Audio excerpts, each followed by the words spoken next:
જો દેહ છે એ પિત્તાદી.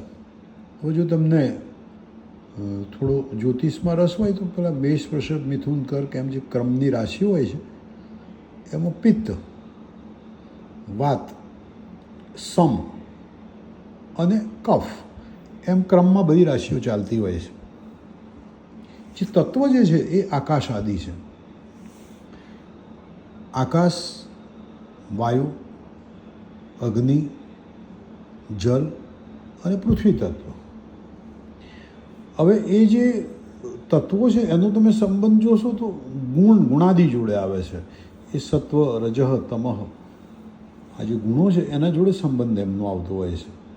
તો અહીં પરમાત્માનું જે આપણે વિશાળ અને અંશાત્મક ચિત્ર જોઈએ તો અંશાત્મકમાં એનું પરમાત્માનું અંશ છે એ આત્મતત્વ છે. જ્યારે જે વિશાળતા જોવા જાઓ તો પરમાત્મા આ જે અવકાશ છે એ પરમાત્માની અંદર જ છે. તો એ પાછો અવકાશ આવે એટલે અગ્નિ, ભૂમિ, વાયુ, વારી, આકાશ એમ પાછા 5 તત્વો ક્રમશઃ આવે. તત્વ જે છે એ તત્વ એક જળ તત્વ છે, એક ચૈતન્ય છે. તો દેહ જે છે એ જળ દિશામાં જતો રહે છે, જ્યારે ચૈતન્ય છે એ તમને દેખાય છે ગુણાદિ, સત્વાદિ છે ને, સત્વ, રજઃ, તમઃ, એ ગુણાદિ જોડે ચૈતન્ય જોડાયેલું છે.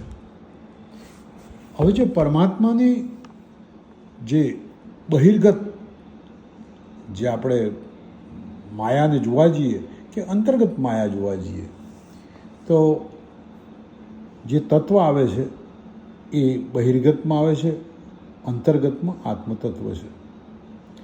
તો આત્મતત્વ માયા એક જીવિત વિભાગ આવે, કારણ કે આત્મતત્વને માયાવાથી ધાતુ, મૂળ, જીવ એમ કરતાં કરતાં જીવ આવે છે. તો એ આપણે દેહમાં જતું હોય છે.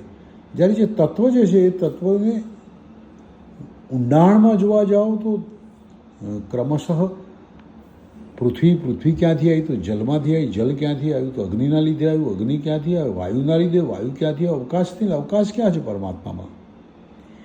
આમ દેહ છે તો દેહની રચના છે. તો પરમાત્મા તત્વને આપણે જોવા જઈએ તો જે દેહ છે પેલા નથી આપણે અંબરાને પેન અંબરા આવતો એમ દેહ અને આત્મતત્વ છે. તો આમ જોવા જાવ તો સહજ પરમાત્માનું સ્વરૂપ છે.